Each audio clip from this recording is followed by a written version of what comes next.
Ang ang hobby ko dito sa Italia na pamimingwit, kaya sa aking pamimingwit nung mga araw na yun na-meet ko si Brother Bart na isa rin pala siyang mahilig din na mamingwit. Kaya mga sa tagal namin pamimingwit na hanggang sa si Brother Bart pala isa rin palang ginamit ng Panginoon na instrumento, kaya nakilala ko siya sa patungkol sa Panginoon.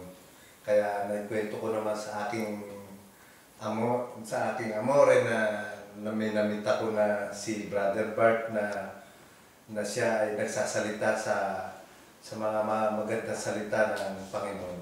So, nung nabanggit sa akin ng asawa ko, kaagad ako nagka-interest. So, very eager ako na makilala ko si Brother Bart. So, the following day, sumama ako sa asawa ko sa dagat. Nakita ko si Brother Bart. So, tuwang-tuwa naman ako at nilapitan niya ako, nagkausap kami. So, na-enlighten ako kasi nag-share siya dito about the Word of God. So, kinabukasan, pag uwi ko, sa sobrang galak at tuwa ko, na-share ko sa mag-asawang Bichino ng bahay ko, sina Brother Pio at Sister Cecil.